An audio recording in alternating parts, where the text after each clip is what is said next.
தானியேலின் புஸ்தகம் 6ஆம் அதிகாரம். தானியேலின் புஸ்தகம் 6ஆம் அதிகாரம் 10ஆம் வசனத்திலே இப்படி வாசிக்கிறோம். தானியேல் 6:10. தானியேலோ வென்றால் அந்த பத்திரத்துக்கு கையெழுத்து வைக்கப்பட்டதென்று அறிந்த போதிலும் தன் வீட்டுக்குள்ளே போய் தன் மேல் அறையிலே எருசலேமுக்கு நேராக பலகணிகள் திறந்திருக்க அங்கே தான் முன் செய்து வந்தபடியே தினம் 3 வேளையும் தன் தேவனுக்கு முன்பாக முழங்காற்படியிட்டு ஜெபம் பண்ணி ஸ்தோத்திரம் செலுத்தினான். இந்த வசனத்தினுடைய பின்னணி என்ன அப்படின்னு சொன்னா, தானியேல் என்பவன் ஒரு அந்நிய தேசத்திலே அடிமையாக கொண்டு போகப்பட்ட போதும் தேவன் கிருபையாக அந்த தேசத்தில் அவனுடைய பிரதானியாக கர்த்தர் அவனை உயர்த்தினார். ரொம்ப முக்கியமான ஒரு ஸ்தானத்திலே தானியேல் இருந்து கொண்டிருக்கிறார். ராஜாவுக்கு அடுத்த காரியங்களிலே அவர் ஈடுபட்டு கொண்டிருக்கிறார். நல்ல அரசு உத்தியோகம் என்று வச்சுக்கோமே. அப்படிப்பட்ட நிலையிலே அவர் உயர்த்தப்பட்டதை மனதிலே வைத்து பொறாமையினால் ஒரு சிலர் அவருக்கு விரோதமாக சில திட்டங்களை தீட்டுகிறார்கள். நம்முடைய வாழ்க்கையில, பூமியின் வாழ்க்கையில நாம் வாழ்கிற நாட்களிலே இந்த பொறாமையை நம்மளால சந்திக்காம இருக்கவே முடியாது. கண்டிப்பா நம்ம மேல என்ன வரும்? பொறாமைகளும் எரிச்சல்களும். நம் ஜீவனுள்ள நாட்கள் எல்லாம் நாம் அதை பார்த்துக்கிட்டே தான் இருப்போம். தானியேலுக்கு விரோதமாக திட்டமிட்டவர்கள் சாதாரணமான ஆட்கள் கிடையாது. நல்ல பெரிய பிரதானிகள். இவங்களெல்லாம் கூட்டமாக சேர்ந்து என்ன செய்கிறாங்க? தானியேலை எப்படியாவது கொன்றுவிட வேண்டும் என்று ஒரு பெரிய திட்டம் தீட்டி அவங்க யோசித்து பார்க்குறாங்க. தானியேலால் எதை செய்யாமல் இருக்க முடியாது. எதை செய்யாமல் இருக்க முடியாது தானியேலால்? புரிஞ்சுக்கிறாங்க. ஜெபம் மட்டும்தான் தானியேல் செய்யாமல் இருக்க முடியாது. ஜெபிக்காம இருக்க முடியாது. இன்னைக்கு நம்மை பற்றி இப்படி ஒரு சாட்சி இருக்குமா? அவங்க ஜெபத்தை மட்டும் தடையே செய்ய முடியாதுங்க. அவங்க ஆலயத்துக்கு போகிறதுக்கு மட்டும் தடையே செய்ய முடியாது. இவர்கள் தேவனை தேடுவதை மட்டும் தடையே செய்ய முடியாது. என்ன வந்தாலும் பரவாயில்ல, அவங்க தேவனை தேடுவார்கள், அவர்கள் ஜெபிப்பார்கள் என்ற ஒரு சாட்சி நமக்கு இல்லை அப்படின்னு சொன்னா எங்கேயோ ஒரு இடத்துல எதையோ ஒன்றை தவற விட்டோம் என்றுதான் அர்த்தம். தானியேல் தன்னுடைய ஜெபத்தை தவிர்க்கவில்லை. அவனுக்கு தெரியும், நான் ஜெபம் பண்ணா என்னை தூக்கி சிங்கக்கபியில் என்ன செஞ்சிருவாங்க? போற்றுவாங்கன்னு தெரிஞ்சும் எப்பொழுதும் போல ரொம்ப அழகா இருக்கும். தான் முன்பு செய்து வந்தபடியே, தான் முன்னாடி எப்படி ஜெபம் பண்ணாரோ அதே மாதிரி இந்த நெருக்கத்தின் நேரத்திலும் தானியேல் என்ன செஞ்சுட்டு இருக்கிறாரு? ஜெபித்து கொண்டு இருக்கிறார். ஆனால் அநேக நேரங்களில் நம்முடைய வாழ்க்கையில் நெருக்கம் வந்தோடனே ஜெபத்தை விட்டுறோம். என்னங்க ஜெபம் பண்ணி என்ன பிரயோஜனம்? இல்லை, ஜெபம் நம்முடைய மூச்சாய் மாறும் பொழுது நம்முடைய வாழ்க்கையில விரோதமாக எது வந்தாலும் அதை ஜெயிப்பதற்கு தேவன் நமக்கு பலன் கொடுப்பார். தேவன் நம்ம கூட இருக்கிறார், உதவி செய்ய ஆயத்தமா இருக்கிறார். ஆனா நாம் ஆண்டவர் நம்மிடத்தில் அவரோட ஜெபிக்கணும், அவரோட பேசணும் அப்படின்னு தேவன் எதிர்பார்க்கிறார். தானியேல் தனக்கு விரோதமான கட்டளை கையெழுத்து போடப்பட்டது என்று அறிந்தும் தான் முன்பு செய்து வந்தபடியே அவன் தேவனை நோக்கி என்ன செஞ்சுட்டே இருக்கிறாரு? ஜெபித்து கொண்டே இருக்கிறார். அந்த தொடர் ஜெபங்களின் பலன் என்ன? நாம் தொடர்ந்து ஜெபித்து கொண்டிருக்கும் பொழுது நமக்கு கிடைக்கும் பலன் என்ன? அதே அதிகாரத்தில் 28ஆம் வசனத்தில் இப்படி வாசிக்கிறோம். தரியுவின் ராஜ்யபார காலத்திலும், தரியு என்ற ராஜா, அடுத்தது பெர்சியன் ஆகிய கோரேசுடைய ராஜ்யபார காலத்திலும் தானியேலின் காரியம் ஜெயமாய் இருந்தது. சொல்லுங்க, தானியேலின் காரியம் ஜெயமாய் இருந்தது. சொல்லுங்க, தானியேலின் காரியம் ஜெயமாய் இருந்தது. பொதுவாக நமக்கு தெரியும், ஒரு ராஜா ஆட்சியில் இருந்து அவர் மாறி வேற ஒருவர் வரும் பொழுது அந்த ராஜா வரும்போது செய்கிற முதல் காரியம் என்ன? பிரதானிகள் எல்லாம் மாற்றிடுவார். ஏன்னா இவங்களெல்லாம் பழைய ராஜாவுக்கு தான் உண்மையாக இருப்பாங்க, நமக்கு உண்மையாக இருக்க மாட்டாங்க அப்படின்னு சொல்லி அவங்கள மாற்றிடுவாங்க. ஆனால் வசனம் சொல்லுகிறது, தானியேலுடைய காரியம் இந்த 2 ராஜாக்களின் காலத்திலும் எப்படி இருந்ததுன்னா ஜெயமாக இருந்தது. காரணம் என்ன? தானியேல் தேவனை நம்பி ஜெபிக்கிற ஒரு மனிதனாக இருந்தார். ஜெபித்து கொண்டே இருந்தார். எப்பெல்லாம் நேரம் கிடைக்கும் போது அப்பொழுதெல்லாம் அவர் என்ன செஞ்சுட்டு இருந்தார்? ஜெபித்து கொண்டே இருந்தார் என்பதை நாம் வேதத்தில் வாசிக்கிறோம். நான் நம்புறேன் இந்த செய்தியை கேட்கிற எல்லாரும் குறைஞ்சபட்சம் 1 மணி நேரமாவது ஜெபிக்கிறீங்கன்னு நான் நம்புறேன். ஏன்னா அது ஆண்டவருடைய விருப்பமாக, ஆண்டவருடைய கட்டளையாக இருக்கிறது. ஆமென். ஆண்டவர் கேட்கிறாரு. கெத்செமனே தோட்டத்தில் ஆண்டவர் ஜெபித்து கொண்டு இருக்கிறார். சீஷர்கள்கிட்ட ஜெபம் பண்ணுங்கன்னு சொல்லிட்டு அவர் இப்படி போய் ஜெபம் பண்றாரு. வந்து பார்த்தா சீஷர்கள் தூங்கிட்டு இருக்கிறாங்க. திரும்ப வந்து பார்க்குற, எழுப்பி விட்டு போறாரு, திரும்ப வந்து பார்க்குற, திரும்ப என்ன செஞ்சுட்டு இருக்கிறாங்க? தூங்கிட்டு இருக்கிறாங்க. அப்போ நம்ம ஜெபிக்க முடியாதபடி நமக்கு ஒரு பெரிய தடை என்னங்க?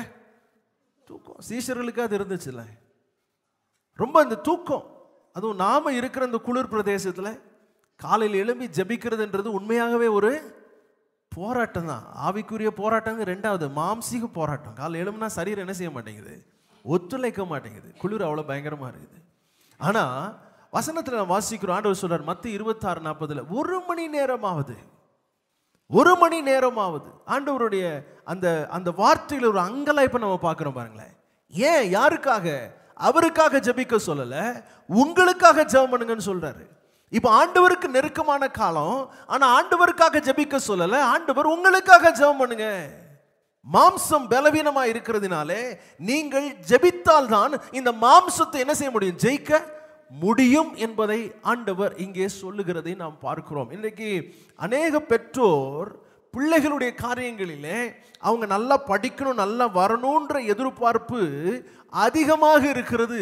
ஆனால் ஜெபத்துக்கும் வேதத்தை குறித்த காரியங்களுக்கும் அதிக முக்கியத்துவம் என்ன செய்யறதில்ல? கொடுக்கிறதே கிடையாது. நாம் அதை செய்யாமல் இருக்கிற பட்சத்தில் பிள்ளைகளுடைய வாழ்க்கையில ஜெயத்தை பார்ப்பது ரொம்ப கடினமான ஒரு காரியமாக இருக்கிறது. நீங்களும் ஜெபம் பண்ணணும், தனியா குடும்பமாகவும் ஜெபம் பண்ணணும். உங்களுடைய பிள்ளைகள் ஜெபிக்கிறார்களா என்று பார்க்க வேண்டிய கடமை நம்முடைய கடமையாக இருக்கிறது. பிள்ளைகள் ஜெபம் பண்ணுறாங்களா? 1 மணி நேரம் ஜெபம் பண்ணியா? கொஞ்சம் வேதத்தை வாசித்தியா? எவ்வளோ வாசித்த? என்ன வாசித்த? இதெல்லாம் நம்ம கேட்குறதே கிடையாது. நாள் அடைவில் என்ன ஆயிடுச்சுன்னா, ஒரு சடங்கு போல ஆண்டவரை பின்பற்றுகிற ஒரு அனுபவம் அநேகருக்குள்ளே வந்துடுச்சு. இது நிர்விசாரம் வந்துவிடும்.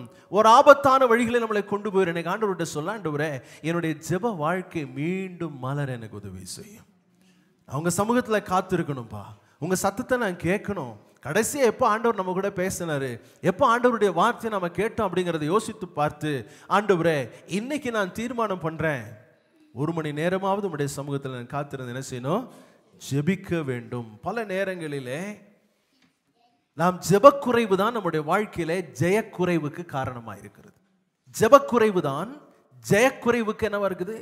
காரணமாக இருக்கிறது. இதை நம்ம நல்லா புரிந்து கொள்ளணும். ஏன் இந்த வாழ்க்கையில் பிரச்சனை, ஏன் இந்த போராட்டம்? நாம் ஜெபிக்க கற்றுக்கொள்வோம். ஆண்டவருடைய சொல்லுவோம், ஆண்டவரே நான் அதிகமாக ஜெபிக்க தீர்மானிக்கிறேன். நாம் ஜெபிக்கும் போது பொதுவாக நம்முடைய கண்களை என்ன செய்கிறோம்? அடைத்து கொள்ளுகிறோம். ஏன் கண்களை அடைக்கிறோம்? கண்ணை திறந்து ஜெபம் பண்ண ஆண்டவர் கேட்க மாட்டாரு, கேட்பாரு. நான் என்ன சொல்றேன்னா, கண்களை மூடுவதன் மூலமாக ஆண்டவரே இந்த உலக காட்சிகளுக்கு என் கண்களை மூடி என் ஆவிக்குரிய கண்களை திறந்து உம்மோடு கூட பேச விரும்புகிறேன். என்னுடைய ஆவிக்குரிய கண்களை திறந்து உம்மோடு கூட நான் பேச விரும்புகிறேன். ஆகையால் தான் என் கண்களை அடைத்து நான் என்ன செய்கிறேன்?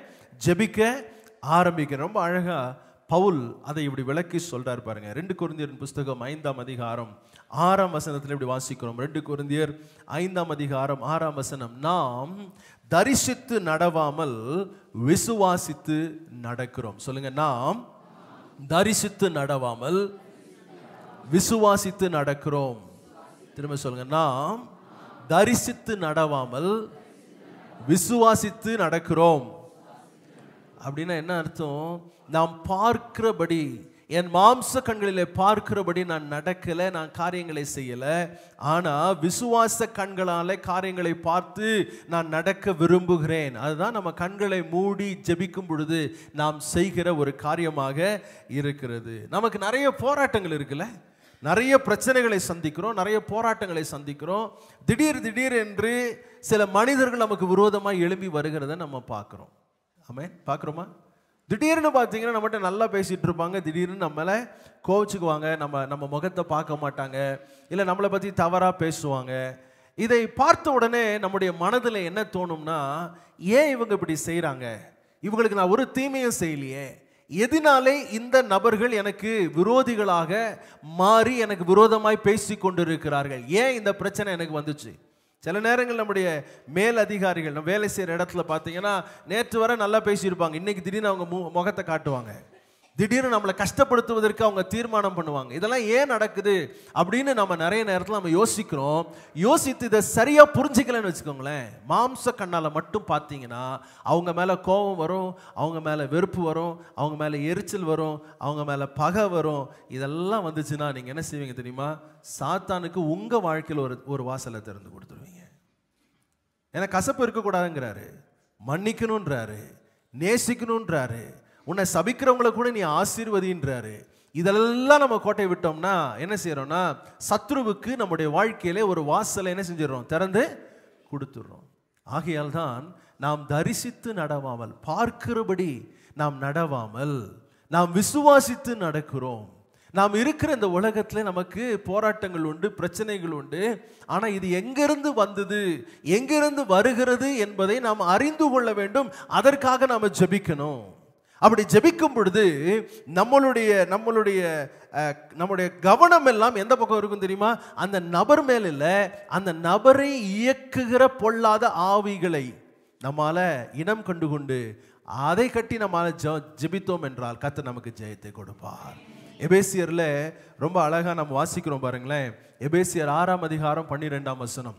சில வேத பகுதிகள் நமக்கு சில வெளிப்பாடுகளை கொடுக்கிறதா இருக்கிறது, சில காரியங்களை புரிந்து கொள்ளும்படி.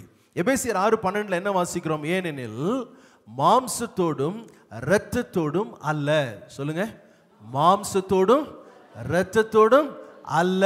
உங்க சூப்பர்வைசர் மேல அல்ல, உங்களுடைய மாமனார் மேல மாமியார் மேல அல்ல, நீங்க பார்க்கிற மனிதர்கள் மேல அல்ல. சில குடும்பங்களை உங்களுடைய கணவன் உங்க மனைவி அவங்களுக்கு ஒரு எதிராளி மாதிரி காட்சி அளிக்கிறார்கள், அவர்கள் மேல் அல்ல. வசனம் சொல்லுகிறது, மாம்சத்தோடும் இரத்தத்தோடும் அல்ல, துரைத்தனங்களோடும் அதிகாரங்களோடும் இப்பிரபஞ்சத்தின் அந்தகார லோகாதிபதிகளோடும் வான மண்டலங்களில் உள்ள பொல்லாத ஆவிகளின் சேனைகளோடும் நமக்கு என்ன இருக்குது? ஓ, இங்கதான் சொல்றாரு. எங்க இருந்து வருது நமக்கு வர்ற பிரச்சனை, எங்க இருந்து வருது நமக்கு வர்ற போராட்டம்? இது மாம்சீகமாய் நீங்கள் பார்த்து ஒரு காரியத்தை செய்யக்கூடாது. ஏன்னா இந்த நபர்களை இயக்குகின்ற சில பொல்லாத ஆவிகளினாலே அவர்கள் நமக்கு விரோதமாக இந்த காரியங்கள் என்ன செய்யறாங்க, செய்து கொண்டிருக்கிறார்கள். ஆகையால் நீங்க மாம்சீகமா போராடினீங்கன்னா நீங்க தோத்து போயிருவீங்க. மாம்சீகமா தோத்து போயிடக்கூடாது.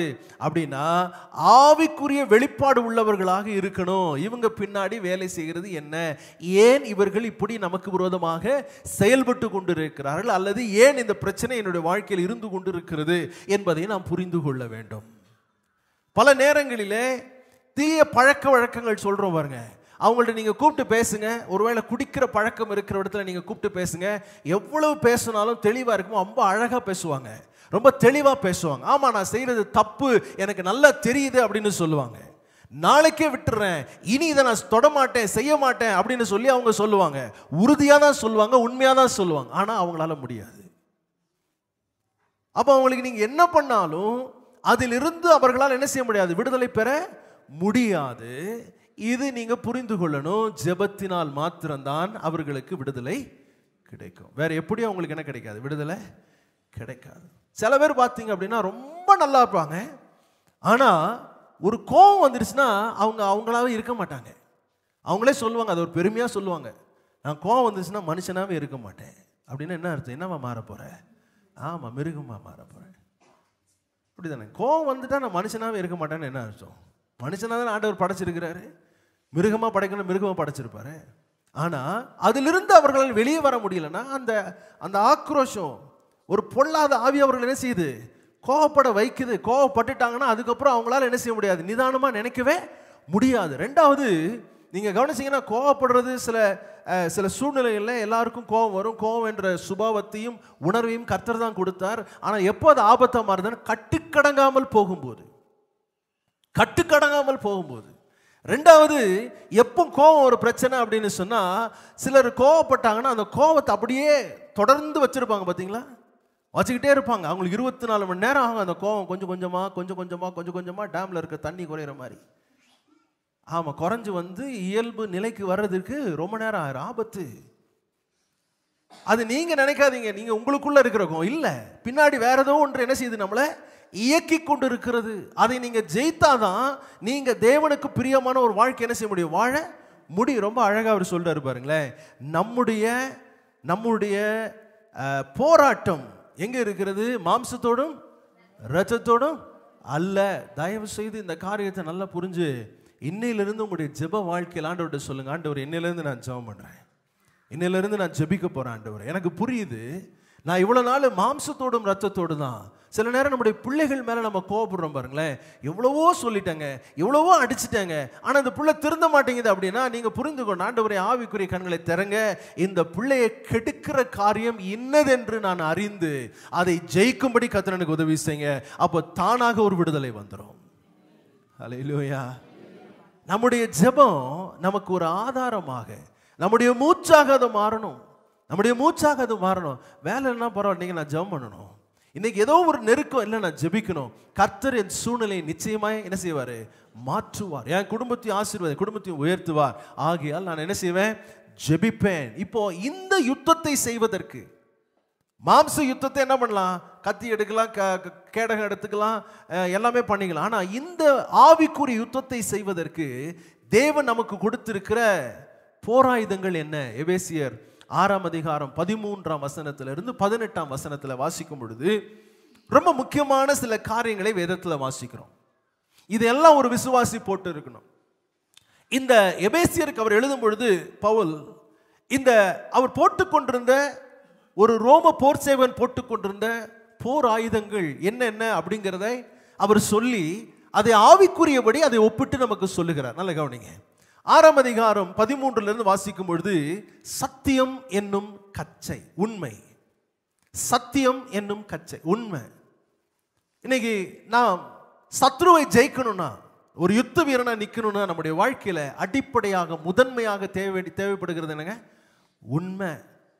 சில பேர் சொல்லுவாங்க பிரச்சனையே ஒத்துக்க மாட்டாங்க பாருங்க. இதெல்லாம் ஒன்றும் பிரச்சனை இல்லை, என்கிட்ட ஒரு பிரச்சனையும் இல்லை. பிரச்சனை இருக்குன்னா பிரச்சனை இருக்குன்னு சொல்ல கற்றுக்கணும். எனக்கு இதில் இந்த பழக்கத்துக்கு நான் அடிமை ஆயிட்டேன், இந்த காரியத்துக்கு நான் என்னால் இதை மேற்கொள்ள முடியலன்னா அதை வாயை திறந்து சொல்லணும். ஆமாம், இதில் எனக்கு ஒரு பிரச்சனை இருக்குது, அதான் உண்மை. முதலாவது. ரெண்டாவது சொல்றாரு நீதி என்னும் மார்க்கவசம். நீதி அப்படின்னு சொன்னா இயேசு கிறிஸ்து எனக்கு என்ன செய்திருக்கிறார், இயேசு கிறிஸ்து எவ்வளவு பெரிய ஒரு விடுதலை எனக்கு பெற்றுக் கொடுத்திருக்கிறார், அவருடைய இரத்தத்தால் கழுவப்பட்டவன் நான் என்ற ஒரு அறிவு எனக்கு இருக்கணும். அதான் நீதி. முதலாவது சத்தியம், ரெண்டாவது நீதி, மூன்றாவது ஆயத்தம் எனும் பாதரட்சை. ஆயத்தம் அப்படின்னா ஒவ்வொரு நிமிஷமும் நம்முடைய வாழ்க்கையில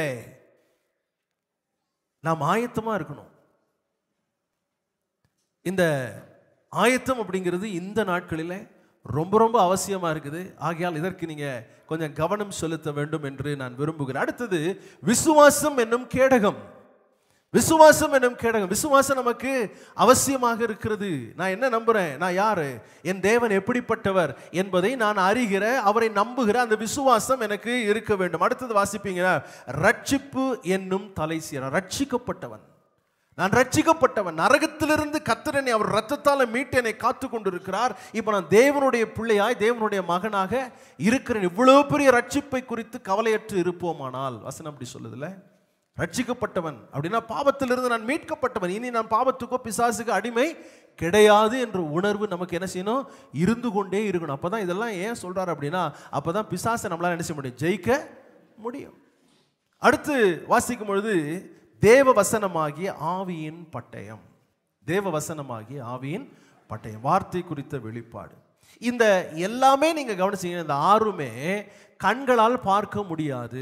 கண்களால் பார்க்க முடியாது. விசுவாசத்தை பார்க்க முடியுமா? நீதியை பார்க்க முடியுமா? சத்தியத்தை பார்க்க முடியுமா? ஆயத்தத்தை எதுவுமே நம்மளால் கண்களால் என்ன செய்ய முடியாது? பார்க்க முடியாது. ஆனால் இவைகள் தான் தேவனுடைய பிள்ளைகள் யுத்தம் செய்வதற்கு தேவன் கொடுத்திருக்கிற சர்வாயுத வர்க்கமாக இருக்கிறது. ஹல்லேலூயா. ஆவி ஆக இருக்கிற பொல்லாத பிசாசு பார்த்தாலே தெரிஞ்சுக்குவான். நம்மளை வெளியே பார்க்கறது மாம்சீகமாக நம்ம பார்க்கணும்ல, அவன் பார்க்கும்போது தெரியும். பாருயா, நீதி மார்க்கவசம் போட்டிருக்கிறான், ஆயத்தமாக இருக்கிறான், சத்தியம் என்னும் கச்சையை போட்டிருக்கிறான், ரட்சிப்பு என்னும் தலைசீராக போட்டிருக்கான். அப்போ தான் உங்களை பார்த்து அவன் என்ன செய்வான்? பயப்படுவான். கையில் என்ன இருக்குது? ஆவியின் பட்டயம் இருக்கிறது. நிறைய பேர் நினைக்கிறாங்க இதுதான் ஆவியின் பட்டயம் நினைக்கிறாங்க. இது வேத புத்தகம், இது கையில் இருக்கும்போது புத்தகம் தான். ஆனால் இது வார்த்தையாக இருதயத்தில் இருக்கும் பொழுது அதை பார்த்து தான் பிசாசு என்ன செய்வான்? பயப்படுவான். இன்னைக்கு நான் உங்களிடத்தில் ஒரு கேள்வி கேட்க விரும்புகிறேன். எவ்வளவு நேரம் வார்த்தையோடு நேரத்தை செலவிடுகிறீர்கள்? இந்த வார்த்தை உள்ளே போகணும், உள்ளே தங்கி இருக்கணும். உள்ளே தங்கி இருந்தால் தான் பிசாசு நம்மளை பார்த்து என்ன செய்வான்? பயப்படுவான். இல்லைன்னா இந்த ஆவிக்குரிய யுத்தத்தில் நம்மளால் என்ன செய்ய முடியாது? ஜெயம் எடுக்க முடியாது. ஜெயம் எடுக்க முடியாது. இன்னைக்கு ஒரு தீர்மானம் பண்ணுங்களேன். ஆண்டவர்கிட்ட ஜெபம் பண்ணி சொல்லுங்களேன், ஆண்டவரே நான் 1 மணி நேரமாவது ஜெபம் பண்ணுவேன். ஒரு அரை மணி நேரமாவது குறைஞ்சபட்சம் வேதத்தை நான் வாசித்து தியானிக்க நான் நேரம் எடுக்கிறேன். தேவனோடு கூட அப்படிப்பட்ட ஒரு உறவில இருந்தால்தான் நம்மளால என்ன செய்ய முடியும்? சத்ருவை ஜெயிக்க முடியும். நிறைய பேர் இதோட நிறுத்திடுறாங்க.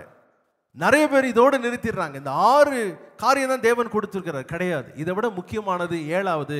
எபேசியர் 6ஆம் அதிகாரம் 18ஆம் வசனம் எடுத்துக்கொள்ளுங்களேன். எபேசியர் 6ஆம் அதிகாரம் 18ஆம் வசனத்தில் இப்படி வாசிக்கிறோம். எந்த சமயத்திலும் சொல்லுங்க, சகலவிதமான வேண்டுதலோடும் விண்ணப்பத்தோடும் ஆவியினாலே ஜெபம் பண்ணி. ஒரு காரியம் மாறுதலாய் கண்களுக்கு முன்பதாய் மாறும் பொழுது உடனே ஜெபிக்க ஆரம்பிக்கணும். நாம ஜெபிப்பது வாயை திறந்து சத்தமா ஜெபிக்கணும் கூட இல்ல, ஆவியிலே ஜெபம் பண்ணி, ஆண்டவரே இந்த பிரச்சனை ஏன் என்று எனக்கு தெரியல, ஆனா ஒரு நாளும் மாம்சீகமா என்ன செய்யக்கூடாது, அந்த பிரச்சனையை அணுகவே. இதுக்கு பின்னாடி என்ன வேலை செய்யுது? சில நேரம் நீங்க வீட்டுக்கு வந்த உடனே, உங்களோட பிள்ளை வீட்டுக்கு வந்த உடனே எப்பொழுதும் நடக்காதபடி வேறு விதமாக நடந்து கொண்டிருப்பான் அல்லது நடந்து கொள்வாள். அமைதியா இருப்பாங்க, அப்படியே உள்ள போய் உட்காந்துக்குவாங்க, பேச மாட்டாங்க, ஏதோ ஒரு யோசனையிலே இருப்பாங்க, இல்லை ரொம்ப நேரம் ஃபோன்லேயே உட்காந்துருப்பாங்க. நம்ம உடனே கணிக்கணும், ஆண்டவர்கிட்ட கேட்கணும், ஆண்டவர் ஏன் இந்த ஒரு காரியம் பார்க்கிறேன் நான், இயேசுவின் நாமத்தினால் இந்த பிள்ளையை பாதிக்கிற எந்த காரியமாக இருந்தாலும் இயேசுவின் நாமத்தில் அதை ஜெயிக்க எனக்கு உதவி செய்யும். ஹல்லேலூயா. நாம் என்ன செய்கிறோம்னா மாம்சீகமாக பார்க்குறோம். உடனே பிள்ளையை கூப்பிட்றோம், என்னாச்சு என்னாச்சு என்னாச்சு. நீங்கள் 1000 கேட்டாலும் அது சொல்லாது. நீங்கள் எவ்வளோ பேசினாலும் அந்த குழந்தை என்ன செய்யாது, வெளிப்படுத்தாது. அப்போ நமக்கு புரிய மாட்டேங்குது. ஏன் நல்லா தானே போனாங்க, காலையில் சாயங்காலம் வரும்போது ஏன் இப்படி வர்றான், என்ன நடந்துச்சு ஏது நடந்துச்சு நமக்கு தெரியாது. ஆனால் ஒரு ஆயுதம் நமக்கு உண்டு, ஜெபம் என்ற ஆயுதத்தை தேவன் நமக்கு கொடுத்திருக்கிறார். நீங்கள் அதை ஜெபிக்கும் பொழுது பிசாசினுடைய எல்லா தந்திரங்களையும் மேற்கொள்வதற்கு தேவன் நமக்கு கிருபை தருவார்.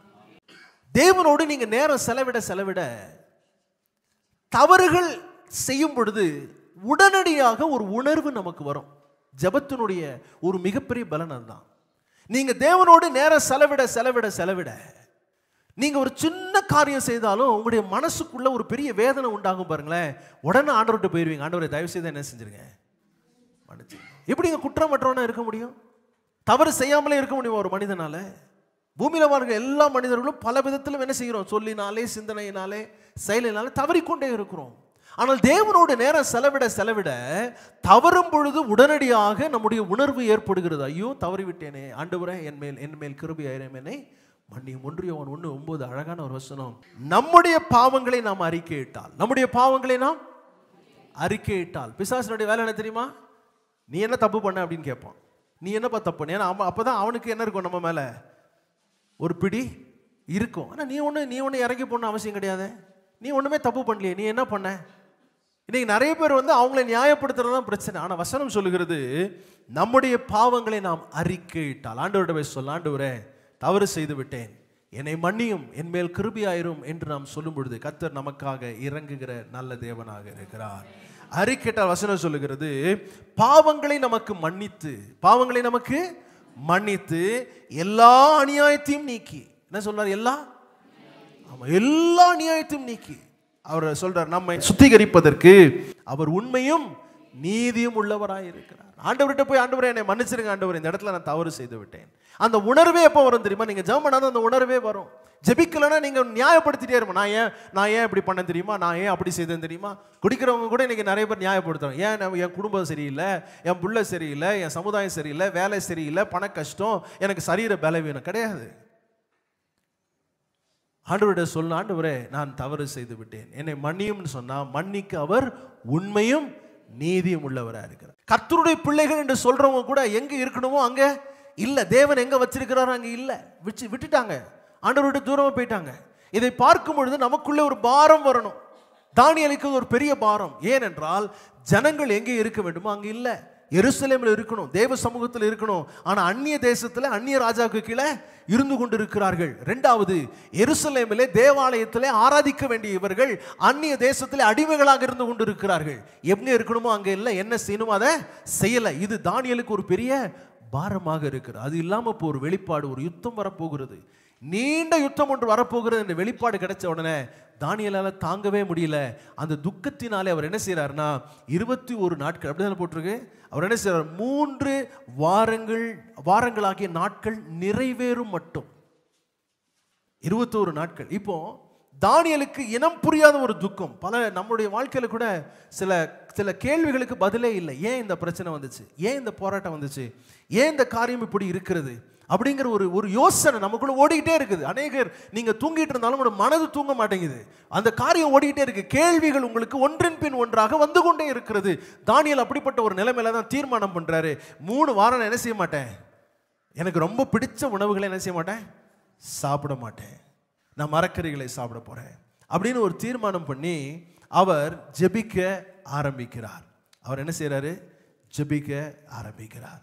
ஆனால் இதுக்கு தான் ஒரு சிலர் என்ன பேர் வச்சிருக்காங்க, தானியேலின் உபவாசம். அப்படின்னா 21 நாட்கள் 3 வாரம் என்ன செய்யறது, தங்களுக்கு ரொம்ப பிடிச்சதெல்லாம் சாப்பிடாம ஒதுக்கி வச்சுட்டு அதிகமாக ஜெபிப்பதற்கும் தேவ சமூகத்தில் காத்திருப்பதற்கும் தீர்மானம் எடுக்கிற ஒரு அனுபவம். இந்த சரீரத்தினுடைய தேவைகளை அடக்கி ஆண்டு ஆவியின் மனுஷன்ல நம்ம பலப்படுகிற ஒரு அனுபவம் தான் இந்த 21 நாட்கள். இங்க பார்க்கும் பொழுது என்ன நடந்துச்சு, தானியேல் புத்தகம் 10ஆம் அதிகாரம் 12ஆம் வசனத்தில் இப்படி வாசிக்கிறோம். அப்பொழுது அவன் என்னை நோக்கி, ஒரு தேவ தூதன் வந்து தானியேலுக்கு முன்னாடி நிற்கிறார். தானியேலுடைய வாழ்க்கையில் அவன் அதிகமாய் ஜெபிக்கிற ஒரு மனிதனாக இருந்ததுனால தேவ தூதருடைய உதவி அவருக்கு கிடைத்து கொண்டே இருக்கிறது. இன்னைக்கு நமக்கும் அது கிடைக்கும். இது நமக்குமா தேவன் வைச்சிருக்கிறார். ஏன்னா அவர்கள் நமக்கு பணிவிடை ஆவிகளாக இருக்கிறார்கள். ஆனால் அதை புரியாமல் நாம் என்ன செய்யறோம், மாம்ச பலத்தில் போராடி போராடி சோர்ந்து இருக்கிறோம். இன்னைக்கு அப்படி சோர்ந்து போனவர்களுக்கு ஆண்டவர் சொல்றாரு, நீங்கள் இப்படி இருக்க வேண்டிய அவசியம் இல்லை, என்னை நோக்கி கூப்பிடுங்க, என்கிட்ட கேளுங்க, நான் உங்களுக்கு உதவியாக ஒத்தாசைகளாக என்னுடைய தூதரையும் அனுப்ப ஆயத்தமாக இருக்கிறேன். அல்லேலூயா. என்ன வாசிக்கிறோம் அப்படின்னா, அப்பொழுது அவன் என்னை நோக்கி, தானியேலே பயப்படாதே, நீ அறிவை அடைகிறதற்கும் உன்னுடைய தேவனுக்கு முன்பாக சிறுமைப்படுத்துகிறதற்கும் உன் மனதை செலுத்தின முதல் நாள் துவக்கி. இவன் மனதிலே ஒரு தீர்மானம் எடுக்கிறான். நம்ம எல்லாம் அங்கே உட்காந்து இந்த செய்தியை கேட்டிருக்கோம். மனதிலே ஒரு தீர்மானம், நான் இதை செய்யணும், நான் ஒரு 21 நாட்கள் நானும் என்ன செய்ய போறேன், இப்படி தானியேல் எப்படி ஜெபித்தாரோ நமக்கு அது முன் உதாரணமாக இருக்கிறது. அதை நான் வைத்துக்கொண்டு அதே அடிப்படையில் நான் ஒரு தீர்மானம் எடுத்து நான் ஜெபம் பண்ண போறேன். எனக்கு பிரியமான உணர்வுகளை தவிர்த்து நான் தேவ சமூகத்தில் கொஞ்ச நாள் என்ன செய்ய போறேன், காத்திருந்து ஜெபிக்க போகிறேன். அவர் சொல்றாரு, நீ உன் மனதை செலுத்தின முதல் நாள் துவக்கி. எப்போ மனதை இது செய்யணும், தேவனுக்கு முன்பாக என்னை தாழ்த்தணும், தேவனுடைய உதவி எனக்கு வேணும், இந்த காரியத்தை குறித்த வெளிப்பாடு எனக்கு தெரியணும், ஏன் இந்த பிரச்சனை, இதுக்கான தீர்வு என்னென்று தெரியணும்னு மனதை செலுத்தி தேவனிடத்தில் கேட்க ஆரம்பித்தாரோ, வசனம் சொல்லுகிறது, உன் வார்த்தைகள் கேட்கப்பட்டது, உன் வார்த்தைகள் நிமித்தமாய் நான் வந்தேன். முதல் நாளே பதில் வந்துருச்சு. ஆனா தானியேல் கிட்ட வருவதற்கு 21 நாட்கள் ஆகிவிட்டது. என்ன காரணம்? 13ஆம் வசனத்தில் வாசிக்கிறோம் பாருங்க. பெர்சியா ராஜ்யத்தின் அதிபதி 21 நாள் மட்டும் என்னோடு எதிர்த்து நின்றான். எனக்கான பதில் என்னிடத்திலிருந்து வந்து சேருவதற்கு இடையே ஒரு யுத்தம் நடக்கிறது இந்த ஆவியின் மண்டலங்களிலே. அது நடந்து கொண்டிருக்கிற அதே வேளையிலே நான் இங்கே ஜெபித்து கொண்டே இருக்கிறேன். ஆண்டவரே, எனக்கு ஒரு உதவி செய்தே ஆகணும், இந்த காரியத்தில் ஒரு வெளிப்பாடு கிடைச்சே ஆகணும், இந்த இடத்துல ஒரு மாற்றம் வந்தே ஆக வேண்டும் என்று விடாமல் ஜெபிக்கும் போது அங்கே என்ன நடக்கிறது, அங்கே ஒரு எதிர்ப்பு, அந்த செய்தி வந்து சேரக்கூடாதபடி, உதவி வந்து சேரக்கூடாதபடி ஒரு எதிர்ப்பு இருக்கிறது. ஆனாலும் பிரதான அதிபதிகளில் ஒருவனாகிய மிகாவேல் என்னும் எனக்கு உதவியாக வந்தான். ஆதலால் நான் அங்கே பெர்சியாவின் ராஜாக்களிடத்தில் தரித்திருந்தேன். நீங்கள் என்ன வாசிக்கிறோம் அப்படின்னா, நாம் இடைவிடாமல் ஜெபிக்கும் பொழுது, நம்முடைய ஜெபத்திலே தரித்திருக்கும் பொழுது, ஆவியின் மண்டலங்களிலே சில போராட்டங்களும் யுத்தங்களும் என்ன செஞ்சுட்டே இருக்குது, நடந்து கொண்டே இருக்கிறது. இடைவிடாமல் நீங்கள் ஜெபிப்பீங்கன்னா இதனுடைய பலனை நீங்கள் என்ன செய்ய முடியும், பெற்றுக்கொள்ள முடியும். இதுதான் அடிப்படையாக வச்சு உலகத்தான் சொல்கிறான், 21 நாட்கள் ஒரு காரியத்தை செஞ்சீங்கன்னா அது பழக்கமாயிரும்ன்றான். அதுக்கு அடிப்படை இதுதான். அதுக்கு வேற பேரை வச்சுருப்பாங்க, ஆனால் அடிப்படை இதுதான். இன்னைக்கு நிறைய கேள்விகளோடு ஏன் இப்படி நடந்தது, அதாவது ஒருவேளை நடந்த காரியங்களாக இருக்கலாம், நடந்து கொண்டிருக்கிற காரியங்களாக இருக்கலாம், அல்லது உங்களுடைய வாழ்க்கையில் இனி இப்படி நடந்து விடுமோ என்ற பயமாக இருக்கலாம். எதுவாக இருந்தாலும் இன்னைக்கு தீர்மானம் பண்ணி நீங்கள் ஜெபிப்பீங்க அப்படின்னு சொன்னால் தேவன் நமக்கு உதவி செய்ய ஆயத்தமாக இருக்கிறார்.